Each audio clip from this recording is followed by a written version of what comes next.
They told me I died during the retreat, that the blast wave incinerated my suit and scrambled every organ into wet ash. That's the official report. Kael Rho, casualty number 74,119 in the purge of Orion-Delta. But I'm still here, breathing, thinking, moving through something that remembers being a body. Something that used to be Kael Rho. Maybe that's why I started this recording. Not for them, for you. For whoever finds this transmission after I've been recycled into whatever this place is trying to make of me. I don't sleep anymore. I fade into a kind of dreaming that isn't mine. When I close my eyes, I don't see memories. I see others. Entire cities turning their heads to the same sky, whispering in languages I shouldn't understand, but do. Their prayers sound like code, wet, organic, recursive. They say there is no death, that what came in the spores wasn't disease, it was design. I was a soldier. I followed protocols, sterilized habitats, burned families down to silence because command said the infection was terminal. We never stopped to listen, never considered they weren't screaming, they were singing. I didn't understand that then, but I do now. I feel it in my marrow. Whatever's growing inside me isn't killing me. It's waiting. They left me adrift after the mission, in cold suspension, standard procedure for high contamination assets. I wasn't meant to wake, but someone or something reactivated my pod, rerouted the orbit, aligned my descent vector perfectly into the heart of Therachem. You ever wake up into a nightmare you remember creating? I do, every second. I see flashes from the operation, bodies bending backwards into spirals, bones flowering through skin, eyes like obsidian mirrors pulsing with signals. My hands still carry the tremor of the rifle trigger, but my bones hum a different rhythm now, like I've been tuned. And the worst part? I can't tell where the memories end and the implantation begins. I remember walking through blood-wet corridors and hearing the choir of the infected. Voices not from mouths, but from flesh vibrating in unison. I remember understanding them, just for a moment. Not words, meaning, their joy, their arrival. Now I'm back, alone, or maybe not. Something in this station is breathing. Not just the walls, the systems. The filtration ducts inhale, the emergency lights blink like nervous eyes. The gravity pulses in sync with my heartbeat. And sometimes, just before sleep, I hear the voice again, soft, close, from inside my own skull. It says, "You are the final mouth. Speak us, and I will. God forgive me. I think I already have." I re-entered Therachem through Subdeck 5, where the atmosphere systems were supposed to be offline. But the air was warm, moist, like breath exhaled from something enormous. My boots made no sound on the floors. Whatever material they used had softened, almost biological, like cartilage stretched into corridors. The walls had patterns I didn't recognize at first, just strange ridges and swirls. But the longer I stared, the more they began to look familiar. Veins, synapses, nerve clusters. This station isn't abandoned. It's undergoing metamorphosis, and something inside it recognizes me. Navigation markers are all scrambled.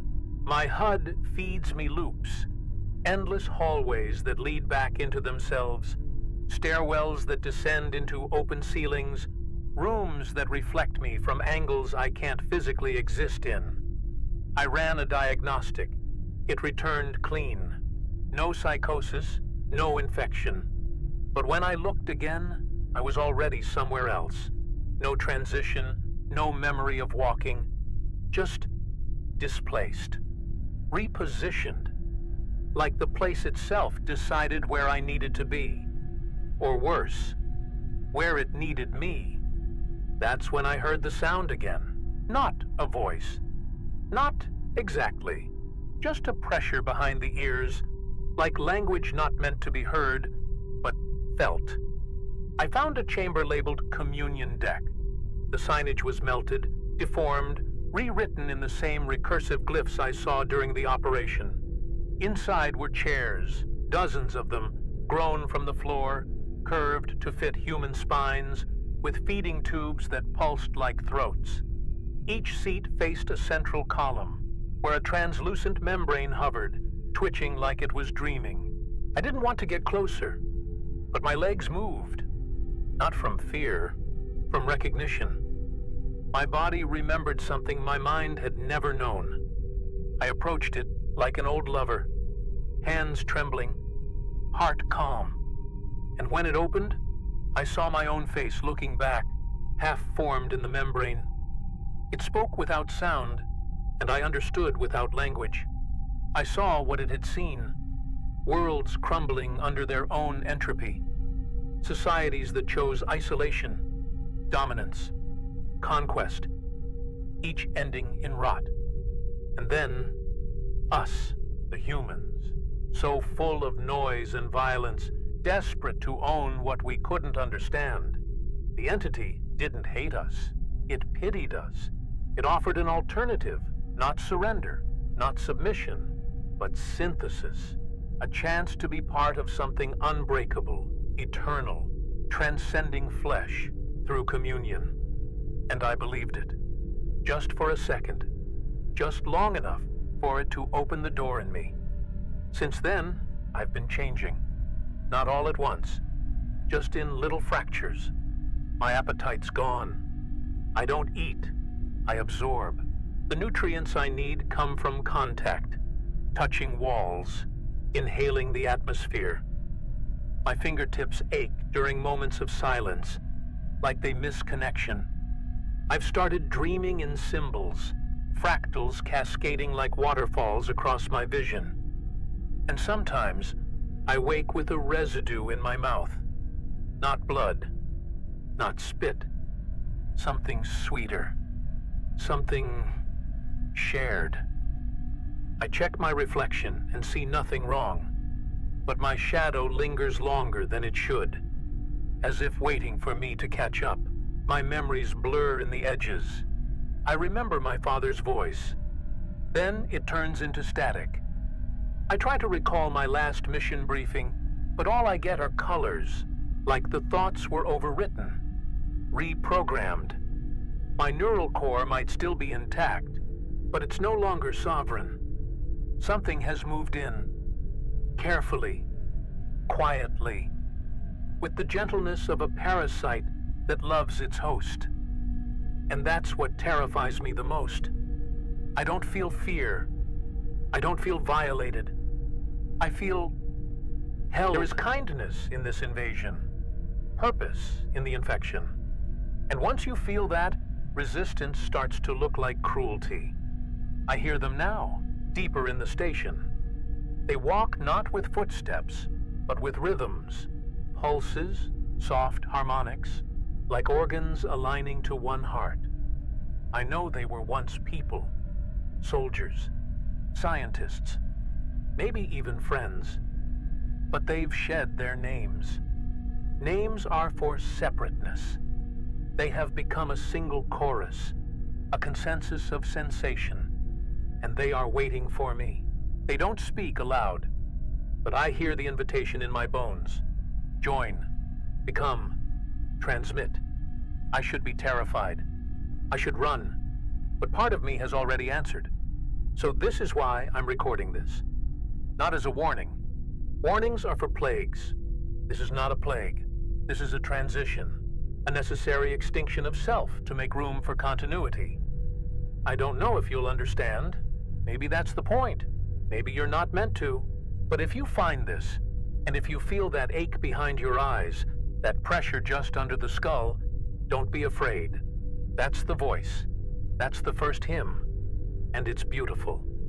The descent pod didn't land. It arrived. I felt no impact, no jolt, just a soft deceleration, like being swallowed. The hatch opened before I touched the release. Air leaked in, warm, dense, laced with pheromones not registered by the onboard sensors. My armor pinged low-level chemical activity, but failed to classify any of it. I stepped out and immediately felt watched. Not from the shadows, not from movement, but from the architecture itself. Thyrachem greeted me like a host who remembered my face and was already rearranging the furniture. My boots stuck slightly with each step, not from adhesive, but from recognition. The floor reacted to me, shifting temperature, exhaling pulses through my soles like Morse tapped in flesh. Lights didn't activate on motion. They activated on emotion, flickering in sync with my rising heartbeat. I passed through chambers that once held machinery, now overtaken by veins of some semi-translucent material that pulsed faintly in the dark. I tested the surface with my glove. It was warm, and it moved beneath the pressure like skin trying not to flinch. I reached what used to be a diagnostics lab. The consoles were still there, covered in layers of thin, fibrous matter, white strands stretching from screen to wall, like a cocoon mid-construction. I wiped one off. It hissed. Not a sound, but a subtle neural irritation, a sensation across my scalp like a thought injected sideways. The screens flickered, booted up without power. They showed thermal scans. 10 heat signatures, humanoid, still. Then they blinked out one by one. Not because they moved, because they noticed they were being observed. I tried to uplink to CommandNet. Nothing. Static. No satellite ping, no relay bounce. Only a looped signal coming from inside the station. It wasn't human. A burst of frequencies riding on harmonic interference, designed not to transmit data, but resonance. I recorded 30 seconds and ran a diagnostic. The waveform came back with impossible metadata. Audio fingerprint matched my own voice. But it wasn't a recording. It was me, responding to something I hadn't heard yet. A conversation happening out of sequence. That's when I realized time wasn't linear here anymore. Further inside, I found a corridor labeled Infant Tier. That designation didn't exist in any station schematic I'd seen. It was printed directly into the surface, the letters shifting slightly when I blinked, as if trying to hide when watched. The corridor was moist. Organic humidity. A low-frequency hum echoed through the walls, almost womb-like. I heard breathing, but not from lungs. It was the station itself. Each intake was slow, patient, deliberate. Something here had evolved from technology into biology, and it was dreaming of a form that could remember us. That's when I heard him. A whisper through the intercom system, crackling, distant, warbled. It was my squad leader, Captain Dorez. Dead 5 months ago. I saw his helmet collapse inwards. I saw the bone dust leak into vacuum. But here, his voice rasped from the speakers, distorted, slow. Rho, the hymn never ends. We just stopped listening. Then silence. I stood frozen. Not from fear, from the sudden familiarity. That phrase, I remembered him saying it once, before the purge, but never out loud. Only in a dream I'd forgotten. Until now. I doubled back toward the drop pod, but it was gone. No wreckage, no burn marks, not even a dent in the floor where it landed. Like the station had simply absorbed it, ingested it. My oxygen mix was still steady. No signs of compromise in the suit. But the longer I stood there, the more I noticed a pressure building behind my ribcage. A sense of presence, not external, but internal. I wasn't alone in here. I wasn't even just me anymore. Something had nested, something small, slow-growing and patient.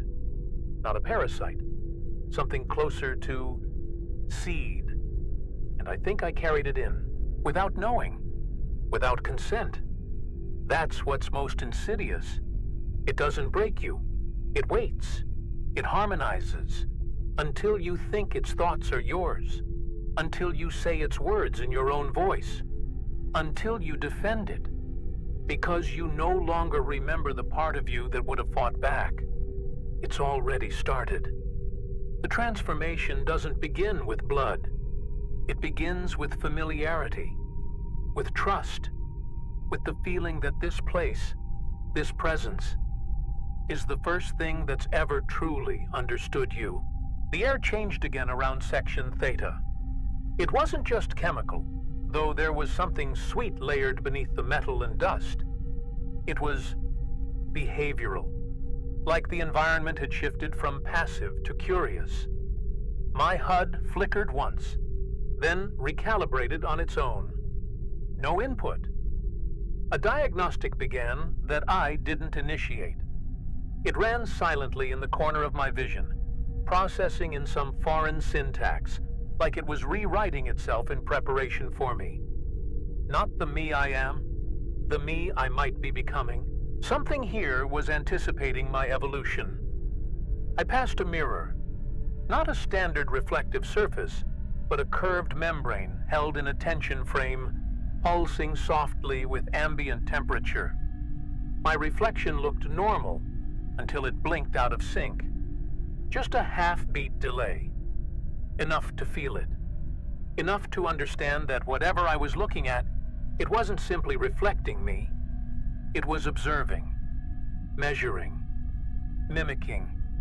I turned away, but the image didn't. It watched me leave, and in its eyes, I saw relief. Or maybe resignation. Like it was tired of pretending to be me. Rooms began reordering. Doors that once led to empty cargo bays now opened into chambers lined with filamentous structures, hanging from the ceilings like embryonic silk. Inside each one, humanoid shapes suspended in translucent gel, twitching slowly, their mouths slightly open, like they were mid-breath or mid-song. I recognized some of them. From dossiers, dead during the first wave. They shouldn't be here, but they were, preserved, rewritten, held in this impossible suspension. Like the station wasn't a tomb, but a womb, one that remembered its dead. When I ran, I didn't get far, not because something chased me, but because the halls started looping, spatial folds in impossible angles. I climbed a service ladder and emerged into the same room I left 10 minutes before. Only slightly wrong. A light missing. A door wider than it was. A whisper in a vent that hadn't existed. I screamed just to hear my voice. But even that came back warped. Not echoed. Answered. Something in this place wanted me to run in circles. Wanted me to shed linear thinking. To break me out of time. And still, I felt no pain. No terror. Just the growing sense that this was intentional. Like everything was curated for my arrival. The colors, the heat, the sounds that seemed to skip my ears and land somewhere deeper, inside my gut or spine. I passed through a chamber where the walls vibrated gently, like lungs exhaling prayer. The glyphs began to glow as I passed, shifting their configuration, responding not to presence, but to acceptance, as if they could sense the moment I stopped resisting. That moment came quietly. It always does. There were no more alerts, no mission parameters, no chain of command, just the silence of something vast, patient, and organic, spreading itself through steel corridors and memory. I realized then, the signs weren't errors. They weren't corruption. They were communication. Not in our language, but in sensation. Meaning without words. And now that I'd begun to understand, It had started responding in kind, not with threats, with invitations. And something deep inside me, something old and tired, was finally ready to listen. The core of Thyrochem was never on the blueprints. According to the original schematics, Sublevel 9 was nothing but storage tanks and auxiliary systems. But I followed the signals, the pulses behind the walls, the low harmonic tones I now instinctively knew how to trace, and found a passage no one designed. A descent shaft, circular, carved not by tools but by intention. The walls were ribbed, vascular, warm to the touch. I didn't descend.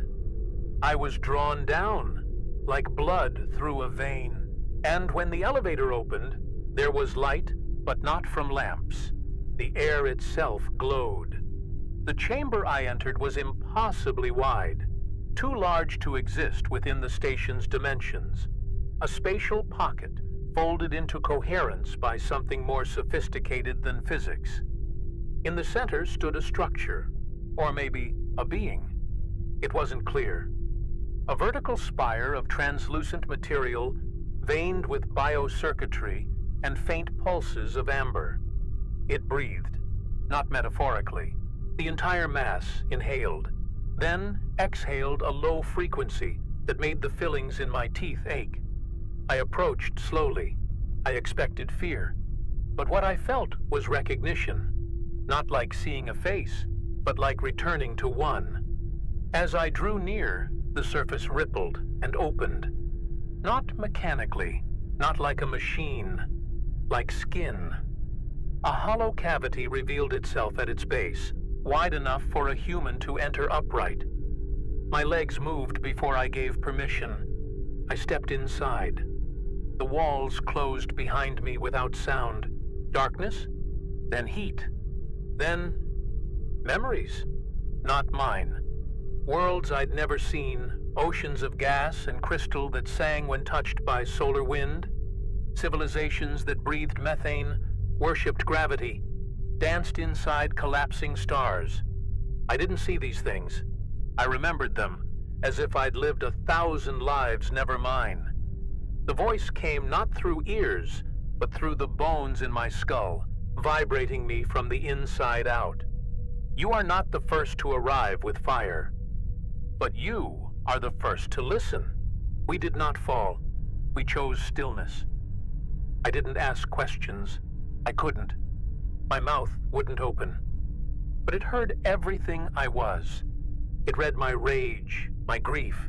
The guilt burned into my neurons from years of executing infection protocols, burning people who might have been more alive than me. It showed me an image of Earth, not as it is, but as it was. Cities humming with anxiety, nations measuring worth in distance and noise. Then it showed me us from afar, brief, bright, and alone, not by design, but by choice. We'd closed every door we didn't understand, locked out every voice not shaped like our own, even when the voices sang in light. This wasn't a contagion. It was a language, a method of synchronization. The so-called infection was a system, organic, neural, quantum, capable of absorbing entropy, not destroying it, translating it. The corrupted colonists weren't dying. They were converging, their thoughts, memories, and identities woven into something stable, collective, and ancient. I felt it touch me then, not as invader, but as archivist. It didn't want to conquer. It wanted to preserve. Humanity had always been temporary. This was its continuation. I fell to my knees, not in reverence, in understanding, in shame. Every fire I lit, every corridor I sterilized, every person I watched melt into foam through a sealed viewport. They hadn't been casualties. They'd been initiates. I wept, but the tears were metabolized, absorbed. My body's grief became nourishment.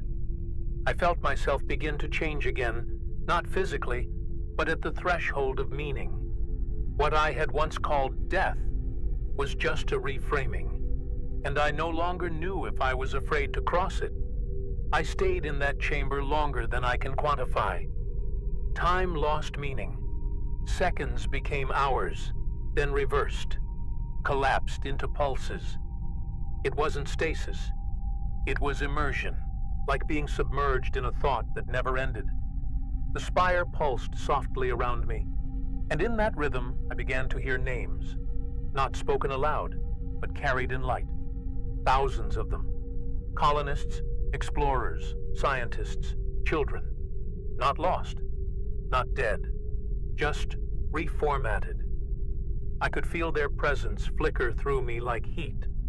No voices, no personalities, just clarity, just memory without burden. It let me see them, not as bodies, but as continuities, threads in a tapestry woven across planets and centuries. I saw how their memories overlapped, where trauma had been softened by shared absorption, where desire became function, and where ego dissolved like mist under sun. It didn't erase the self. It rewrote the need for separation. There was still individuality, but it flowed like currents in a shared sea. They weren't consumed. They were amplified. Each life added structure to the whole, like neurons wiring together in a being too large to be alone. I wanted to reject it. I tried. I summoned names, faces, my parents, the squad, the smell of burnt ozone after the strike on New Tellus. For a moment, it worked. I remembered my edges. But then, the entity showed me what those people had become. Not through deception, but through invitation. They were still there, not as ghosts, as guidance. Each of them had a place in the structure now, a role, not removed, fulfilled. And I realized my resistance wasn't strength. It was fear. The kind of fear that kept humanity orbiting its own loneliness. I saw then how the cycle worked. Every few generations, humanity reaches a saturation point. War, collapse, extinction events. And then something rises from that entropy, offering connection. Not salvation, not utopia, continuation. We rejected it before, countless times. Burned it out, called it plague, demon, virus, void. But it always came back, altered, softened, waiting, not to destroy us, but to offer exit. The final cycle isn't the end of humanity. It's the end of isolation. And every time we refuse, we come back more fragile, more hollow. The spire receded, not physically, but from within me, like a door gently closing. I was returned to my body slowly, with tenderness. No commands, no ultimatums, just a truth, resting softly in my bones. I had been changed. The symbiosis wasn't invasive, it was suggestive. A seed of consensus had been planted in my mind, and now every thought would carry its resonance. I wasn't lost. I was shared, not watched from the outside, but felt from within. And in that warmth, I began to understand why they sang. I walked out of the chamber, and the station responded. Lights dimmed as I passed, oxygen rebalanced, corridors reshaped their slope to match my gait. I was being guided now, not by force, but by agreement. The glyphs on the walls no longer shifted away from my gaze. They opened, unfolded like petals, revealing new structures beneath. Instructions, memories, invitations. I could feel something beyond the station, a presence stretching far, from moons to systems to black stars. Not a hive, not a god, something simpler, a network of acceptance. And now, I was part of it. Not an agent, not a tool, a messenger. Not because it needed one, but because we do. We're blind to patterns until they wear our own skin. And now I wear the resonance. It hums in my voice. It lingers in my shadow. I still remember who I was, but that self feels like a page in a larger book. Important, but not sacred. And for the first time in my life, I feel full. Not with power, with presence. I am no longer alone. I am not afraid to return. It started with my skin. Not pain, just pressure. A fullness beneath the dermis, like static humming through capillaries. I woke in the crew quarters, though I don't remember laying down. The cot beneath me was warm, not from my body, but from the station itself, pulsing faintly, in time with my breath. I looked at my arms. No lesions, no rot, just change. My veins had darkened, not blue, not red, something between. A color I don't have a name for, like a memory from a dream that won't fully surface. And they moved, not with blood, but with thought. My muscles didn't ache. They reoriented. Every movement felt chosen twice. Once by me, once by whatever now shared occupancy in this frame. I stood, and the lights flickered in a rhythm I felt before I saw. My joints didn't click. They shifted, smoothly, like joints redesigned for gravity, slightly different from Earth's. I walked to the mirror. I didn't look mutated. I looked optimized. Skin taut, posture effortless.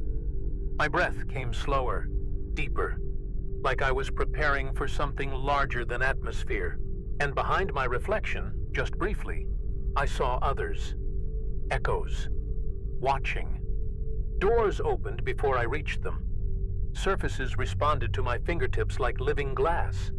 I touched a console, and it sighed.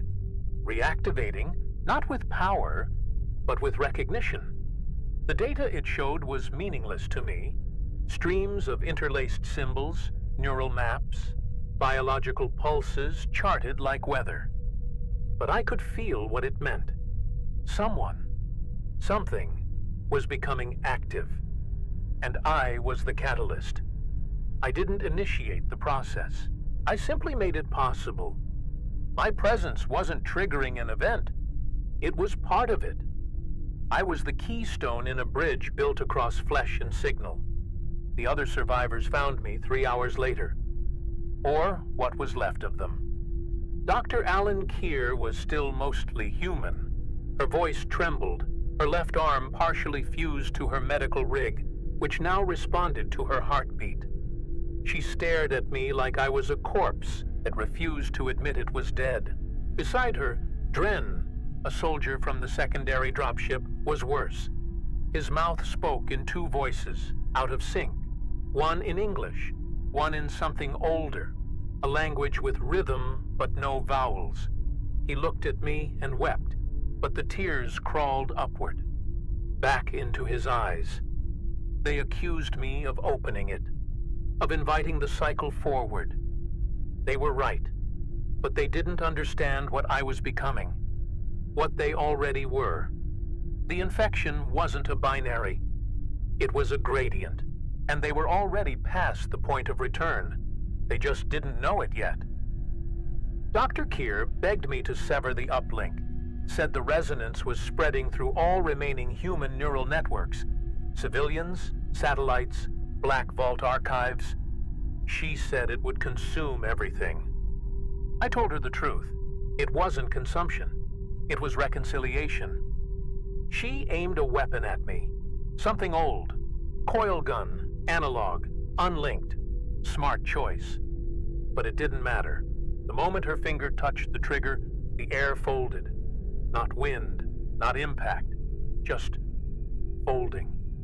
The chamber warped slightly around us, curving like a breath drawn too sharply. Her gun fell. She screamed, but not from pain, from recognition.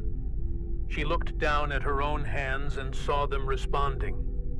Her skin lit up in bioluminescent veins, and the scream turned to laughter, then silence. Dren fell to his knees. He whispered, "She's in now. She hears the rhythm." I tried to comfort them, but I realized my voice no longer registered in the same way. The sounds came from my mouth, but the meaning was separate, layered, carried on frequencies below language. They didn't just hear me, they felt me. I spoke to the part of them already converted, and it responded, even as the human part fought back. Dren clutched his skull and began repeating my name, not as identity, but as mantra. I knelt beside him. His bones were softening, reshaping. His pupils no longer tracked light. They tracked motionless heat, like something beneath the floor. Then the hallucinations began. At least, I thought they were. I walked into engineering and saw myself. A perfect copy, standing in front of the quantum core, hands folded. He looked at me and spoke in perfect sync, voice mirrored, face unreadable. I moved. So did he. But not in imitation, in prediction. Like he'd lived this moment already, 1,000 iterations ago. He said nothing. He only raised a hand and pointed to the walls. I turned. Glyphs shimmered. Not new ones. My own internal map, written on the structure. The station didn't mimic my thoughts.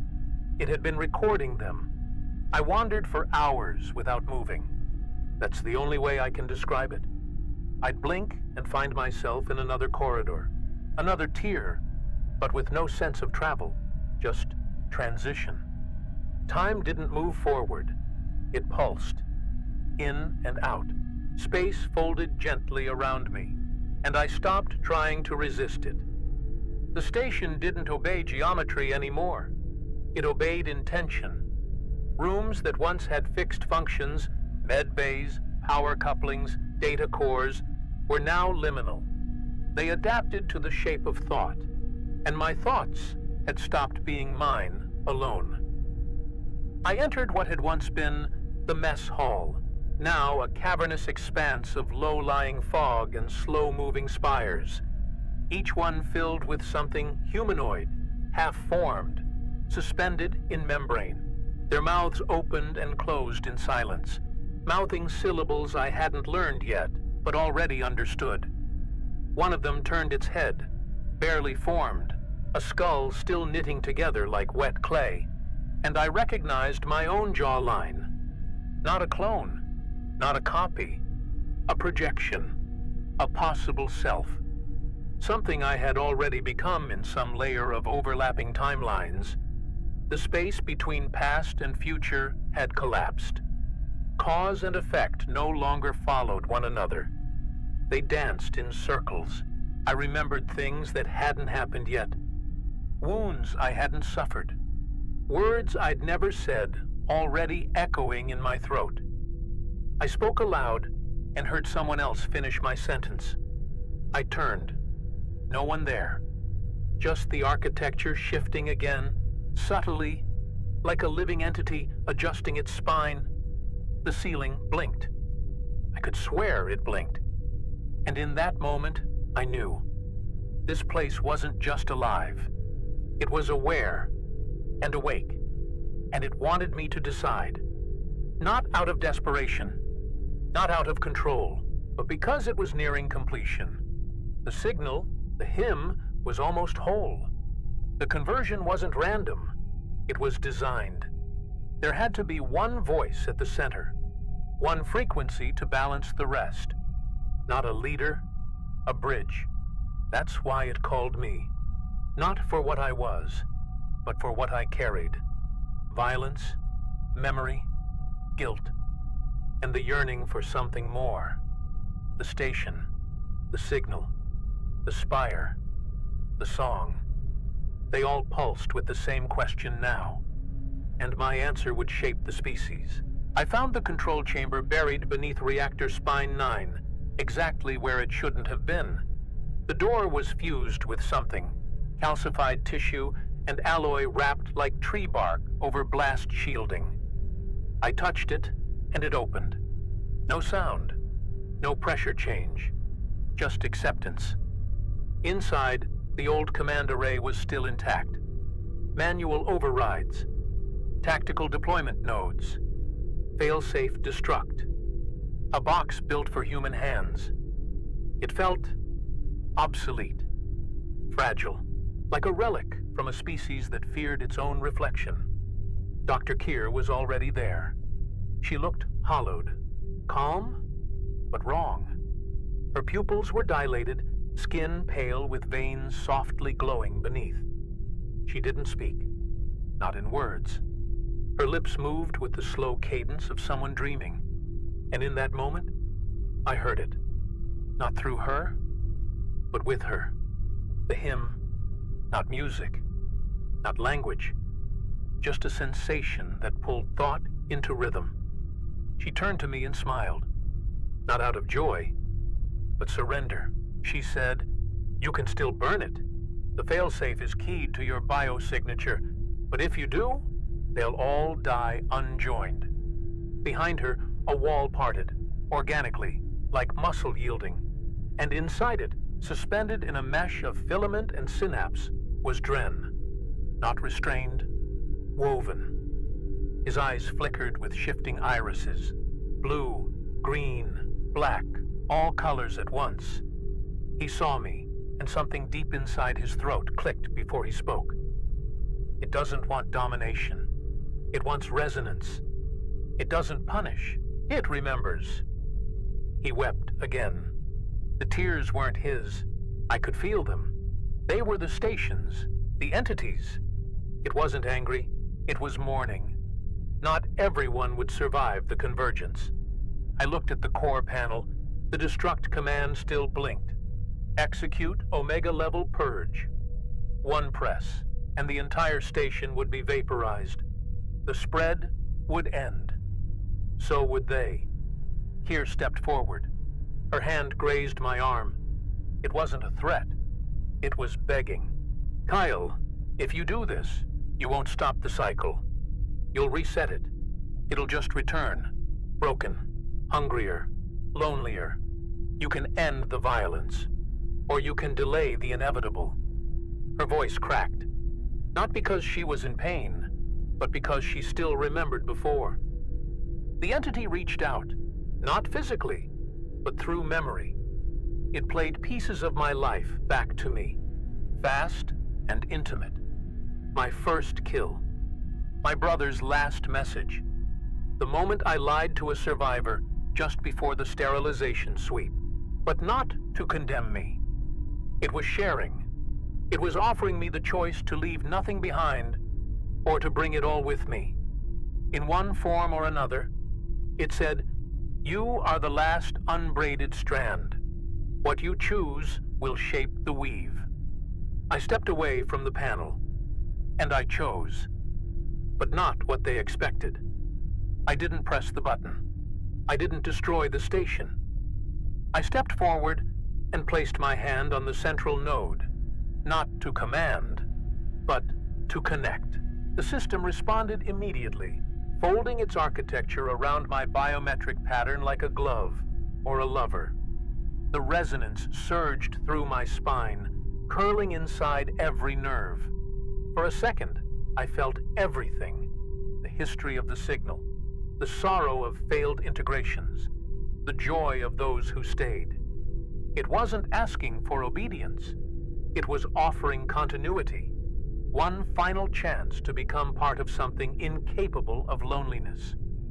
Keir wept, not from fear, from relief. She fell to her knees and whispered something in the hybrid tongue, half syllable, half pulse, and I understood her perfectly. He said yes. The station responded in kind. It shuddered softly, like a great exhale. I looked to Dren, and his mouth moved without motion, a perfect stillness birthing meaning. It's time. No alarms, no explosions, just release. The failsafe disengaged. The destructive potential of Omega faded from the console. In its place, A new glyph bloomed across the screen. A spiral, breathing. The transmission began before I realized it had started. No power surge, no satellite realignment. Just presence, rippling outward from the core of Therachem, threading through relay buoys, shipwrecked hulls, the bone of forgotten moons. Not a signal to conquer, but to invite. And not in words, in memory. The kind of memory you feel in your chest when you return home after forgetting where you came from. The hymn was no longer a threat. It was a reminder. And somewhere in that pulse, I heard my own voice say, "I'm ready now." I never heard silence again. Only the space between notes. I don't dream anymore. I remember. The difference is subtle, but profound. Dreams fade. Memories accumulate. They return with structure. Familiar, layered, recursive. I close my eyes, and I see through theirs. Colonists kneeling in soft soil under binary suns, children drawing spiral glyphs into condensation-covered glass, old men speaking to satellites like prayer stones. None of them wear my face, and yet I recognize them. Not as strangers, as extensions. I am not their origin. I am their continuation. I carry them. And now, they carry me. I remained in Therachem until the last system folded. No commands, no alerts. Just the soft breath of a place that had become self-aware. The station no longer required fusion cores or maintenance. It grew itself, fed itself. It exhaled nutrients into its walls. Its AI had merged with something organic, something ancestral, not human, not alien, but designed for remembrance. And when the final light dimmed in the engineering wing, I stepped outside. No suit, no tether. The atmosphere accepted me like a missing element. My lungs didn't fail. They changed. A retrieval team was dispatched weeks later. Quiet mission, no formal broadcast. They found the station dormant, overgrown with filament and humming low resonance like it was sleeping. They found no crew, no data cores, no threat. Just one repeating signal, broadcasting endlessly across known space, then beyond. They decrypted part of it. Only one phrase repeated with clarity, over and over. You are not alone. You were never alone. Join the hymn. And then silence. Except it wasn't silence. It was invitation. They say they recovered a body. Mine. But it wasn't dead. They brought the body back to a black site on Virel 3, contained it in a stasis field, ran every scan known to their classification tier, and none of them made sense. Brain activity was non-linear. Spikes of signal from regions that shouldn't have been active. Speech centers firing in tandem with spinal clusters. No degradation. No decay. The skin showed cell turnover at a rate 5 times baseline. The corpse wasn't preserved. It was processing, waiting for the next step in a conversation they didn't know they'd already joined. It blinked once, weeks later, under sterile light and triple containment. A single movement, subtle, slow, deliberate. Not biological reflex, not post-mortem twitch. The eyes opened and stared directly at the lead researcher, who collapsed moments later, whispering things no one understood. She claimed Kael said something to her, but not in words. In emotion, a kind of warmth filled her veins, followed by an overwhelming sense of belonging. Then her vitals synced with his. For 2 minutes, she became part of him. And then she wept for the rest of the day.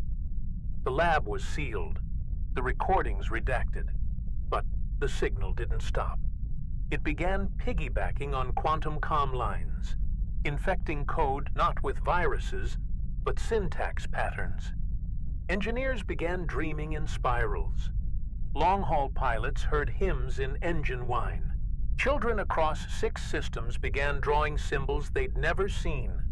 Some whispered messages from a man made of light and bone who lived in a station that breathed. It wasn't called Kael anymore. It didn't need a name. It had become a medium, and mediums don't die. They transmit. The last thing they recovered was a message embedded in the comms buffer, disguised as carrier noise. An audio fragment, low frequency, designed for subdermal resonance.